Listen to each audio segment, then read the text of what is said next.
Ladies and gentlemen, they don't call it the Tower of London for nothing. It's one of the most beloved and strangest tourist attractions in the whole world.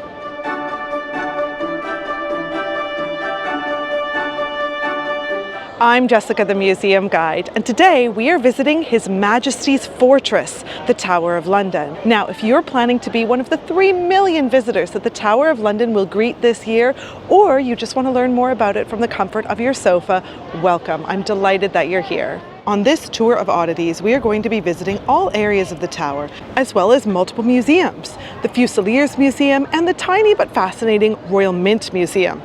In many ways, the Tower of London is a museum of museums, and it's filled with some really strange and unusual oddities, and that's what we're covering today.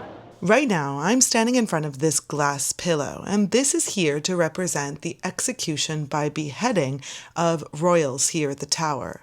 Most notably, Queens Anne Boleyn, Catherine Howard, and Lady Jane Grey. Of course, the Tower is very well known for executions and torture, and it's also known as being home to England's oldest museum, the White Tower and its line of kings.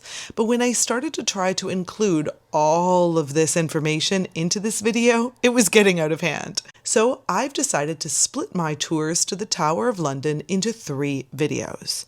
Well, 4 if you count my Patreon video about the Chapel Royal, St. Peter ad Vincula. Today's video is all about the Tower of London's oddities. And then in 2 weeks, I'll release an extensive video tour of the White Tower, one of the oldest museums in the world. Finally, in a month, I'll release a video all about torture, executions, and alleged murders that have taken place here. They're all fascinating topics. If you're new to my channel, welcome. I'm delighted to have you here, and I hope that you choose to stick around, like, comment, subscribe, and all that stuff. If you're a regular viewer, I really think that you'll enjoy my Patreon channel. Over there, I've just released a separate video all about the Tower's legendary church, St. Peter ad Vincula. Also over on my Patreon channel, you'll find an interview that I recently did with Margot Moore, a fellow tour guide and YouTuber over on Crown and Kingdom. She used to live here at the Tower of London, and she tells me all about her experiences. That's available for all my Patreon members, even at the free level. Just click the link below. On Patreon, I release at least 1 extra video tour every month, and you'll also get access to my extensive archive with more than 24 exclusive videos and bonus content. Plus, an invitation to my annual in-person free Patreon-only tours. I hope to see you over on Patreon. Now, before we start our tour today, I want to tell you a little bit about an overview of the history of the Tower of London. You can see Tower Bridge just behind me there. And that's because we're on the north bank of the River Thames, Tower Bridge famously named for the Tower of London. The first fortress was commissioned here in 1067 to, quote, overawe the citizens of nearby London. And they were themselves living behind a wall that we will see shortly. The tower was originally made of timber and built into one of the corners of London's Roman wall. And then a stone version of the tower was completed in the following decades. In the year 1100, the first prisoner was locked up inside. His name was Ranulph Flambach, and we'll actually see him in my second video that I'm making all about the White Tower Museum. By the way, he escaped using a rope smuggled into him in a bottle of wine. Since then, it has been one of the most iconic fortresses in the world, a place of horror, wonder, treasure, and jewels. Not to mention some ravens who eat biscuits soaked in blood. We're not starting our tour today inside the tower. No, there's some interesting oddities surrounding and connected to the tower that we need to talk about first. And we're starting here just outside of Tower Hill Station to talk about this last surviving bit of the Roman wall. Yes, the Roman wall, built around 200 CE. It was added to extensively in the medieval period and remained in place until the end of the 18th century, when a lot of what remained was taken down to make traffic flow more smoothly. Just a reminder, and because this is important to the history of the Tower of London, the Romans founded Londinium in around 50 CE. And though they faced resistance and they were destroyed by fire during the Boudiccan Revolt of 60 and 61 CE, Londinium became the biggest and most important Roman British city. By the way, we need to talk about Boudica. Sounds like a movie, but we need to.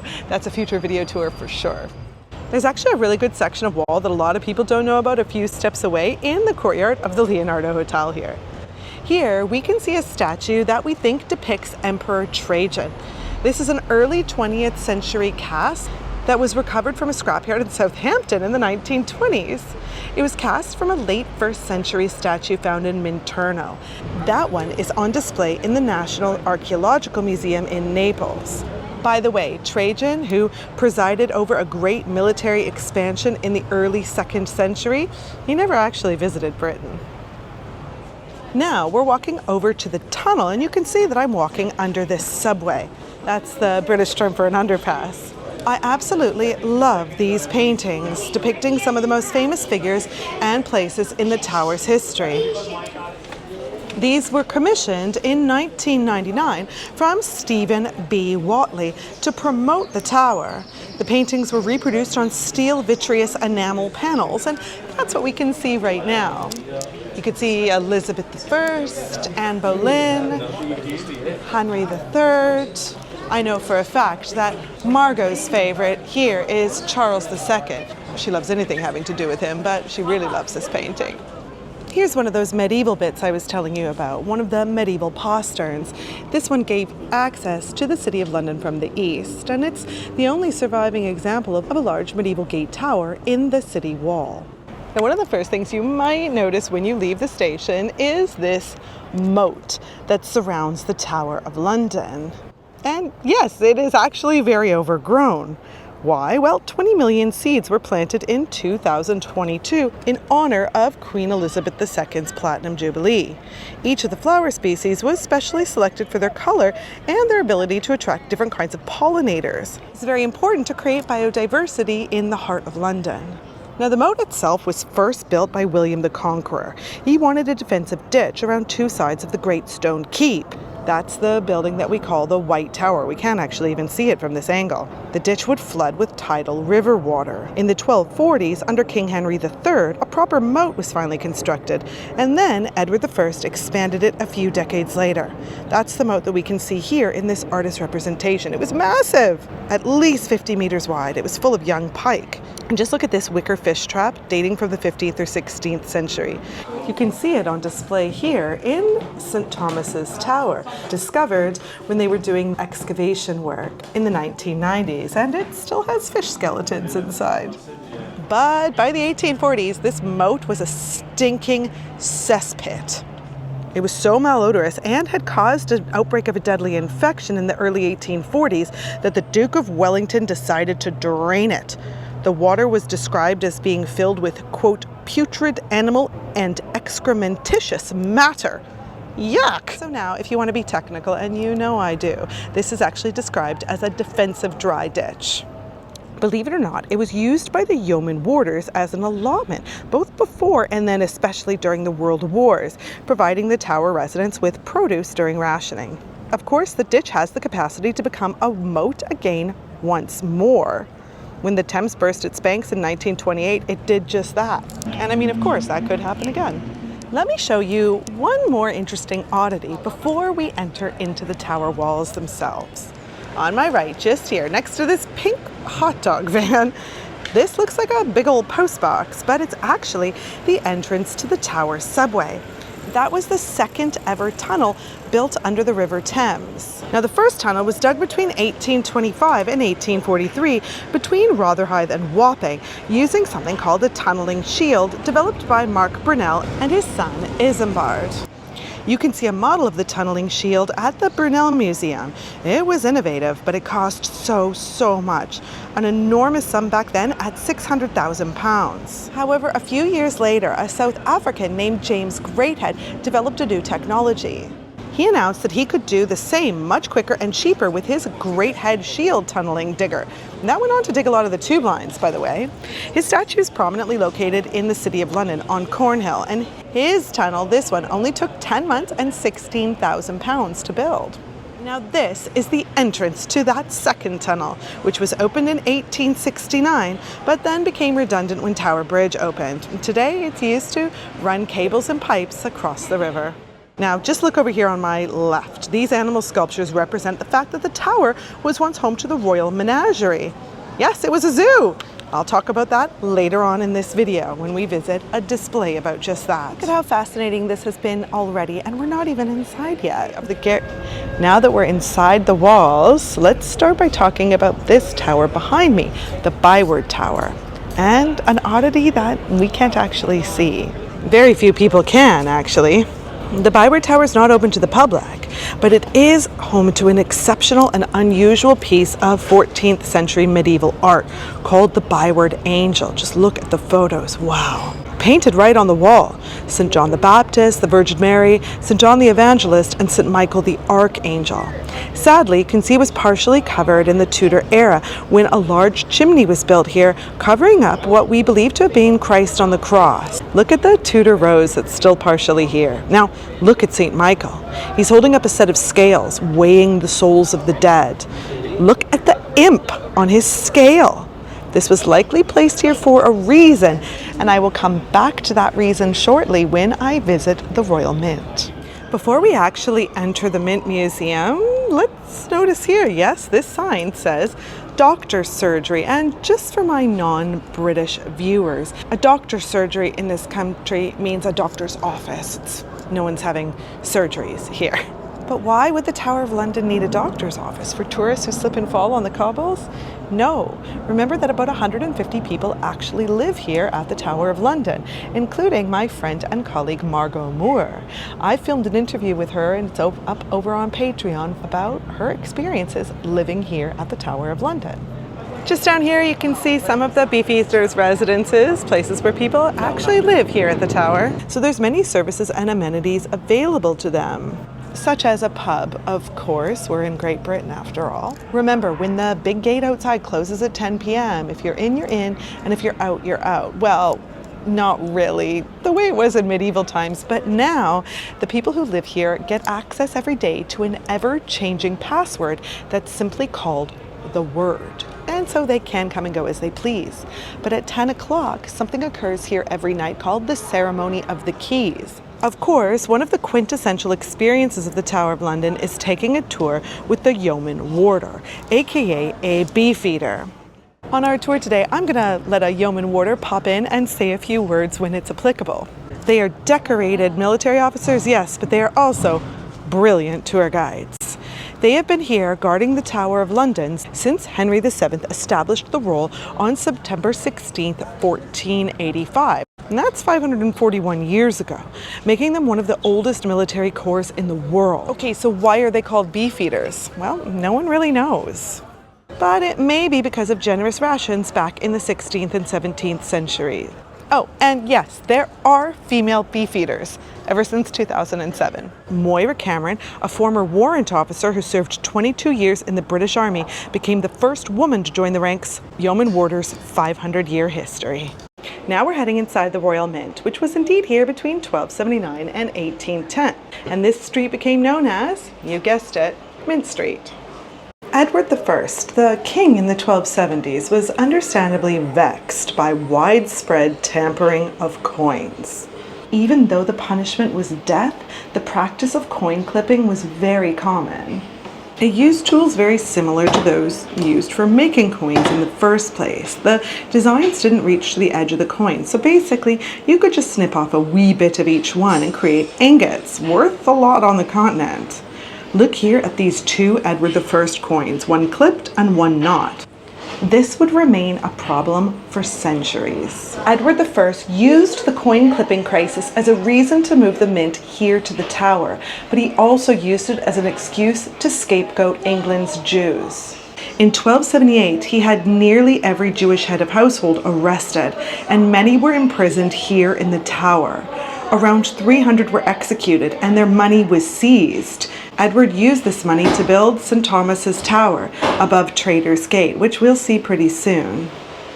This hoard of coins is called the Colchester hoard, hidden in a medieval home that probably belonged to a wealthy Jewish merchant called Aaron of Colchester.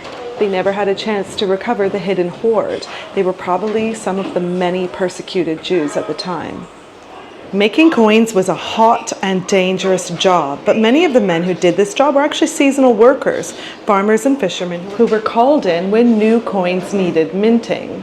Remember the Byward Angel that we just spoke about? Well, it's upstairs and just a few meters away. The workers here at the Mint would have been using scales like the ones Archangel Michael is holding, and so this was a reminder to stay honest. It was hard work, and it was common to lose fingers, hands, or even your life in machines like these ones. There were other hazards too, poisoning from all of the molten metals. On the wall here, they have a list of some of the dangers and some remedies of what to do if you fall ill with this. Metal workers who became ill were advised to drink milk from a human skull. That brings us to corpse medicine, aka medical cannibalism. Charles II was known to utilize this miracle cure. When he began to have seizures, he partook of the king's drops. They were crushed up human skulls, served in a human skull. I think it's good that we're filming right next to the doctor's office. Speaking of Charles II, Margot will be telling you a little bit more about him a bit later on. But for now, you need to know that he took the throne after 11 years of exile after his father's execution. Between 1653 and 58, the country was ruled by the Puritan Oliver Cromwell, who didn't like spending money. Now, he not only melted down the crown jewels, but he also removed royal symbols from England's currency. Although later he had it remade with himself wearing a Roman laurel wreath, like a Roman emperor. Classic Cromwell. In this little video here, Charles II is taking the mick of him for that. Well, Charles II wanted to make sure that everyone knew there was a new sheriff, king, in town when he came to the throne. He wanted the public to have pockets full of money with his face on them. Remember, at this time in history, often for most people... on the coins. You can read all that fabulous nonsense anyway. Thanks, Cromwell. Remember, for most people in history, the only time that they would see a picture of their monarch is on the coins. So he wanted people to know what he looked like. He commissioned coins of higher value, and look at this little punch in place here. This was used for his coins. And check out the tiny little elephant below his neck. This was there to let you know that the gold mined for this particular coin came from Africa. I wonder how much some of these coins are worth. Well, now I don't have to wonder. The sponsor of today's video is the Coin Identifier CoinCheck app. Of course, the change in my pocket probably isn't worth as much as these William III 4-pence pieces are, but they can really surprise you. Think about the times that you've had a potential fortune in your pocket and you've paid for a pint with it. Or maybe you're a collector and you want to find a way to track and organize your collection. The CoinCheck app is your answer, and it's super easy to use. I can just use the app to snap a photo and I get an instant ID. You can see that recent eBay sales on this one have gone for up to like $1,200. So it'd be pretty nice to find one of these. If you've got any old coins in your house, and I mean any, scan them first. You just never know.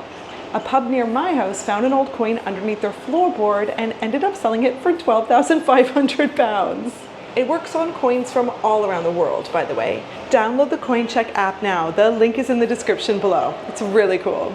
Let me tell you about one more strange tale here at the Royal Mint section of the Tower of London. That of serial counterfeit coiner and confidence man William Challoner and Sir Isaac Newton. Yes, that Isaac Newton. Now, while you might know Isaac Newton as a scientist, he was also the master of this very mint. He used his intellect to help put an end to the golden age of counterfeiting. During his time in the role, he made it his mission to hunt down Challoner, who had started as an apprentice to a nailmaker in Birmingham. After a series of frauds and forgeries, Challoner had become a coiner. That is, one who counterfeits coins, and he was a damn good one. So one of the things that made him such a good criminal is that he fought for harsh penalties for criminals. He fought for something called the Great Recoinage under King William III. He did this with the idea that he could position himself as an expert and a critic of the current system and gain access to this mint. Newton was on to him though. Most importantly for our tale, he began visiting Newgate Prison, which is mocked up right here, to speak to prisoners there, and he offered stays of execution to anyone who would talk to him. Meanwhile, the House of Commons was duped by Challoner and ordered Newton to give him access to the mint. Newton refused to do so, and now he was mad, very mad. And he was determined to prove that Challoner was a fraud. He spent 12 hours a day working on the case and collecting evidence. He was obsessed But Challoner slipped up. He sold a forged lottery ticket to a pawnbroker and he was ratted out. In 1699, his case went to the notorious hanging judge, Salathiel Lovell. Challoner thought he was just being charged for the fraudulent ticket, but then he found out that it was for so much more than that, and he began to plead for his life. Can't you hear him behind me? He claimed that finding him guilty would be tantamount to murder. But he was indeed found guilty of treason and sentenced to death by hanging. What a tale. By the way, the country's actual mint museum is in Llantrisant in Wales. Let me know if you'd be interested in a video there. But now it's time to move on from the mint and start exploring the rest of the tower. This building that sits with it is known as the Medieval Palace. This would have been Edward I's royal palace. He'd have moored his royal barge here, then he would make his way into his royal palace. Edward liked staying here because it has a good view of the river. Let's go inside. We're now entering into the medieval palace. I know we're focusing on the oddities today, but I just can't resist giving you a quick look at what Edward's bed would have looked like. Kind of reminds me of the Great Bed of Ware at Victoria and Albert Museum. And just like that curation at the V&A, you can also feel all of the different materials used to make the bed. I'm now inside the Lanthorn Tower. This was gutted by a fire, sadly, in 1774, but it was rebuilt in the 19th century. It was originally the apartments for Henry III's wife, Eleanor of Provence. Now, they were married when she was just 12 years old. He was 28, but that was common at the time. It was normal for girls to be married that young, but they would usually wait a few years to consummate the marriage. Not always, though. Just talk to Margaret Beaufort, who was Henry VII's mum. Eleanor of Provence didn't actually have her first child until she was 16. It's lovely that they have a little museum here inside of the Lanthorn Tower, showing different fun and games and objects that were used by people who lived here. For instance, here we have some bone tablemen and dice. They were probably used to play tables. That was a popular board game that later became known as backgammon, with a few changes. And here, just look at this absolutely beautiful crystal chess piece. It dates to around the year 1000. Edward I gave Eleanor of Castile a chess set like this one, made from crystal and jasper in 1286. Wow. Oh my God, it's so beautiful. I love this so much. Look at this little toy knight. It's a knight on horseback. He wears a chainmail shirt and a little helmet. And Edward I actually gave his sons little toy castles and a siege engine so that they would one day grow up to become great warriors. And next to it here, a bone stylus used to write on waxed tables. And this one's a figure holding a hawk, but there's been lots of different styles discovered. This one shows you like a hobby horse. This beautiful little portable altarpiece made of ivory, showing scenes from the lives of Mary and Jesus. And Eleanor of Castile and Eleanor of Provence were both known to have small portable altarpieces like this one. Similarly, this is called a pyx. It's a small box that would have held communion bread blessed by a priest. We're now in the Salt Tower, which was built in the 1230s under Henry III as part of his curtain wall designed to surround the whole tower. Originally it was called Julius Caesar's Tower and then Balliol's Tower, and somehow became known as the Salt Tower. No one's really sure why, but salt was very expensive in the medieval period, so it may have been used as an especially secure place to store that seasoning. This tower was long a place to keep different prisoners, and we can see some very interesting prisoners' graffiti here. You can see Henry Walpole captured on a secret mission to England in 1593, and he carved his name here as well as the Latin names of St. Peter and Paul, along with Saints Jerome, Ambrose, Augustine, and Gregory, the four doctors of the church. A wounded foot carved by a Catholic as a devotional aid and a reminder of the wounds of Christ. Yet another wounded foot. This interesting symbol, a symbol of the Society of Jesus left by a Jesuit priest. And another one here. Here is one of the most famous pieces of graffiti here in the Tower of London. Definitely the most famous at the Salt Tower. Hugh Draper was a Bristolian innkeeper accused of sorcery in 1560. Even though he pleaded not guilty, he carved this very witchy chart upon the wall. It says, Hugh Draper of Bristow made this spear the 30th day of May, 1561. He also said that he was, quote, very sick. And so look, it's pretty low down on the floor, so maybe he could have been sitting or resting a little bit. Here we can see this letter E within a heart. It's thought to stand for Elizabeth I. It's dated 14th of August, 1556, and it's signed by John Battista Castiglione. He was Elizabeth's official Italian tutor. John Balliol was also held prisoner in this room. John Balliol was the King of the Scots for 3 years before Edward I had him removed from the throne. And not just wounded feet, also wounded hands here. Same thing, a reminder of the wounds of Christ. Fear fortune's flattery, frail of felicity, despair not in danger, God is defender. Here behind me is the only place in the entire Tower of London where you're going to find mention about Colonel Thomas Blood. But I'm going to let Margot Moore of Crown and Kingdom tell you a lot more. Thanks, Jess. Today, the crown jewels at the Tower of London are kept in what's known as the Jewel House, a former military barracks that's been converted into a vault. Around 3 million people a year walk into this building through a 2-ton, 6-inch thick steel door on their way to view this priceless collection that features over 23,000 individual jewels and gemstones. The vault is sealed every night, and the jewels are protected by the dozens of staff who live within the tower, using security measures so strict we don't actually know what they entail. The jewels have been one of the most important collections in the country for centuries, and you'd correctly assume that it would be almost impossible to steal them. But that didn't stop one man from giving it his best shot. Centuries ago, the care of the collection was put into the hands of a singular man, the keeper of the jewels. This was a job for only the most trustworthy of applicants, a position that came with respect, responsibility, and no small amount of gravitas, just like being a tour guide. In fact, oftentimes the keeper did work as a tour guide of sorts, charged not only with the safeguarding of the collection, but with allowing visitors the chance to see it. For nearly 200 years, the jewels were kept in what's called the Martin Tower in the northeast corner of the complex.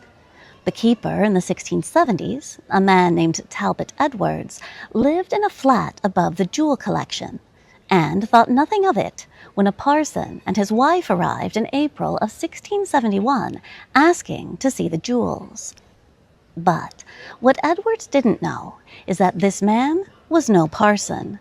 His wife was, in fact, a paid actress, and this seemingly innocent meeting would set into motion a chain of events that would shock the nation and baffle historians for centuries. The so-called parson was actually a wanted criminal known as Colonel Blood, and here I'll point out that he bestowed the title on himself in a move that I actually kind of admire, and he had come to the tower with the sole intent of casing the joint, before planning a heist so bold and so unexpected that we're still talking about it over 350 years later. Blood's attempt to steal the crown jewels was comical, entailing a blind date gone wrong, we've all been there, a man who refused to go down without a fight, and a so-called captain running through the Tower of London with crown jewels crammed into his pants. Still, Colonel Blood's attempt to steal the crown jewels was very nearly successful, and Talbot Edwards was almost killed during the heist. The plot was foiled by the unexpected arrival of a man who turned out to be a hero, although few people know his name today. After his attempt on the jewels, Colonel Blood was imprisoned, but he refused to speak to anybody but the king himself. Their eventual conversation and Blood's strange punishment, or lack thereof to be precise, has been the topic of debate and mystery for centuries, with one theory being that the entire messy event could even be linked to how hot King Charles II looked without any clothes on. a theory I find myself wishing to personally investigate. To hear the incredible true story and see if you can solve the mystery yourself, check out my video on Colonel Blood and the theft of the crown jewels on my channel, Crown and Kingdom, linked below. See you there. Now, I think that was much better for our tour than seeing the crown jewels.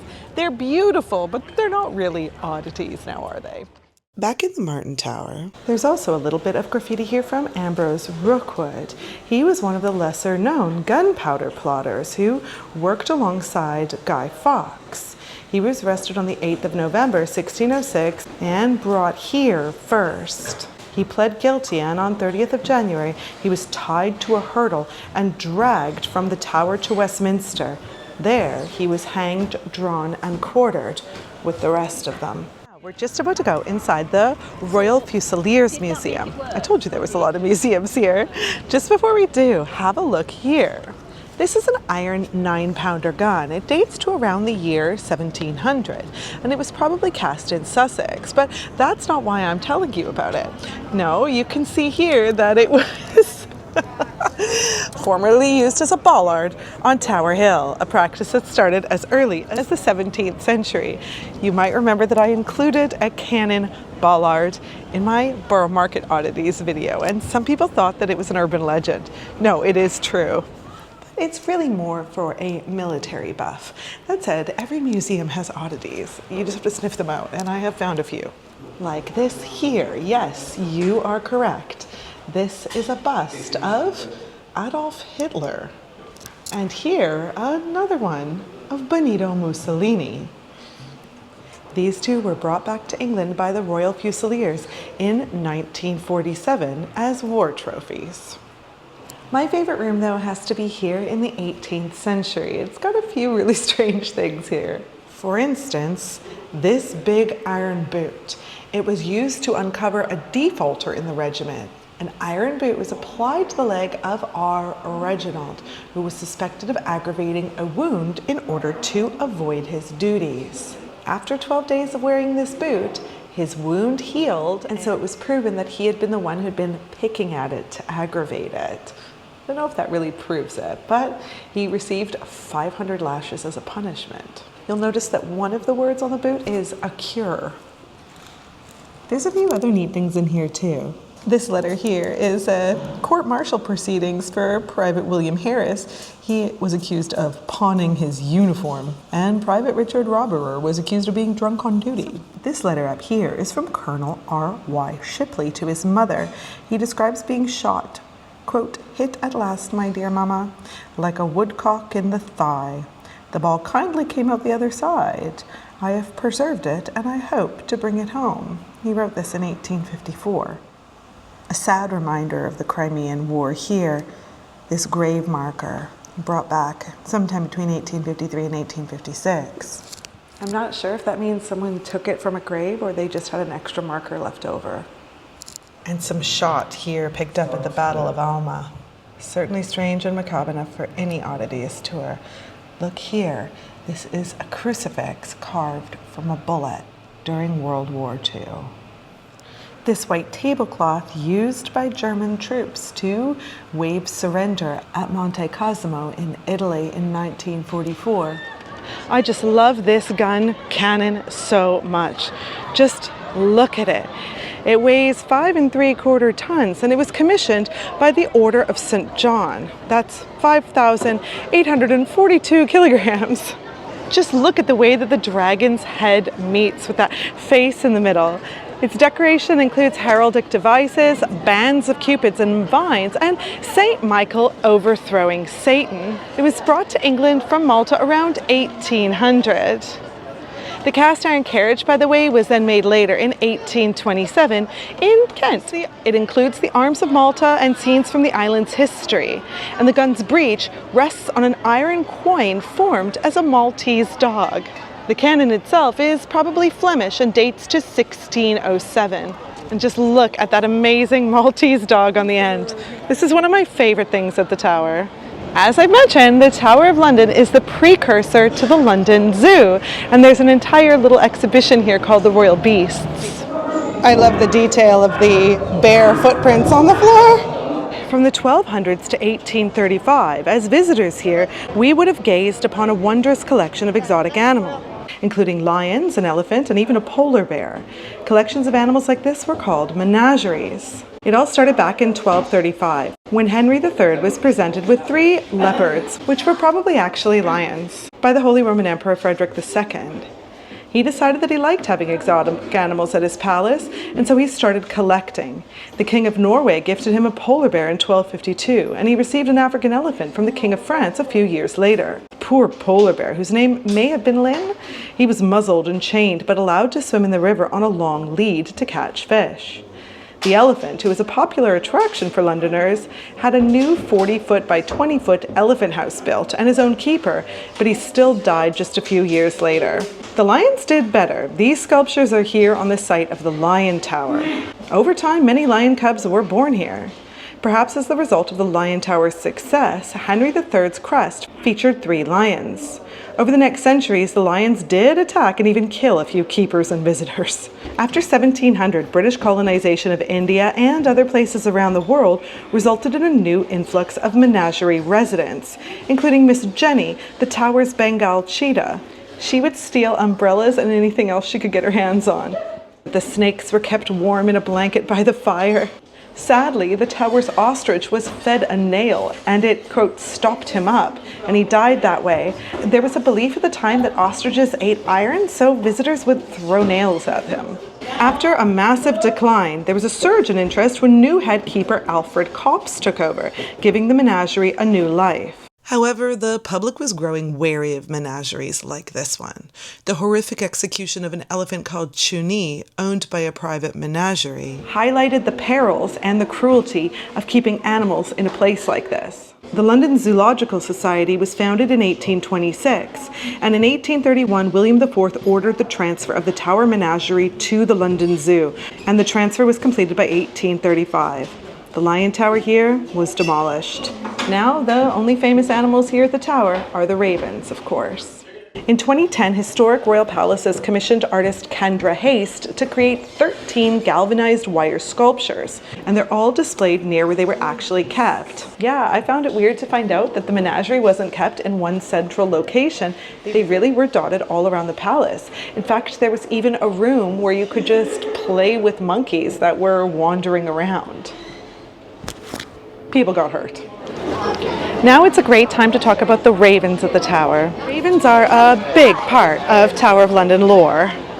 According to lore and legend, there needs to be a minimum of 6 ravens here at the tower at all times. But they have 7, and to have a spare just in case. Because if the ravens leave the tower, the kingdom will fall. Well, so says the legend.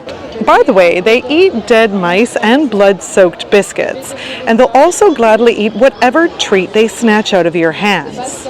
Now, the origins of the legend of the ravens at the tower are not clear, but let's go over some of the best theories. Charles II returned to England after being exiled, after his father was executed, and he was understandably very suspicious and superstitious. Now, when he returned from the continent and became king, he gave permission for astronomer John Flamsteed to open the first iteration of the Royal Observatory here, and apparently Flamsteed complained that the ravens were getting in the way of his viewing of the stars and the sky.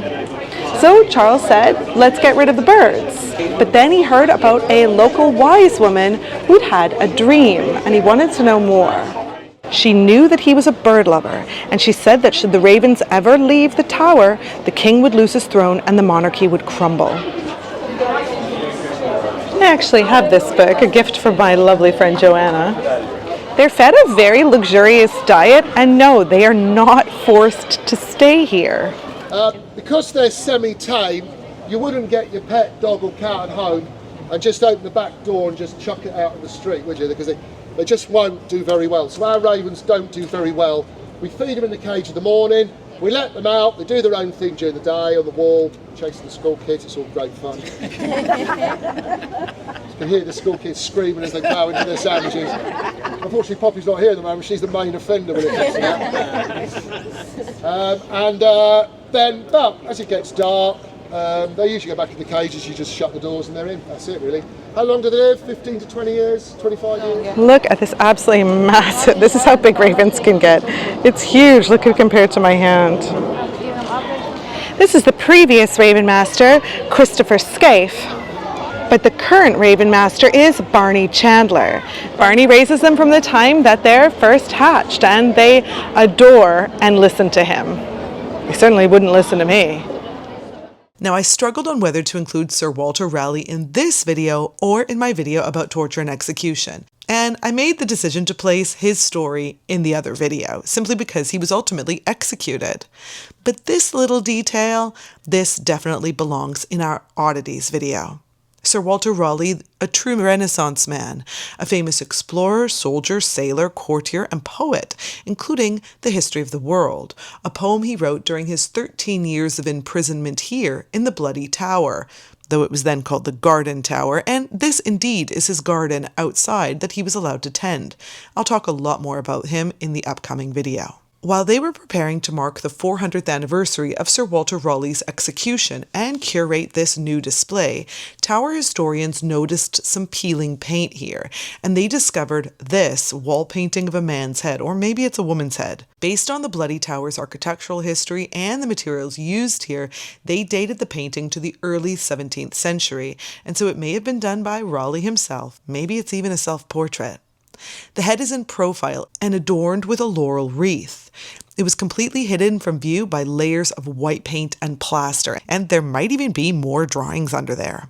This really reminds me of the discovery of the Byward Angel at the beginning of our tour, and I think it's the perfect place for us to wrap up today. How wonderful is it to be inside this little turret all by myself right now? Well, that's the end of our tour. I hope that you enjoyed it, and I hope that you'll come back for the next Tower of London video that I'm making in a couple of weeks' time, the White Tower, England's oldest museum. I'll see you the next time I'm at the museum.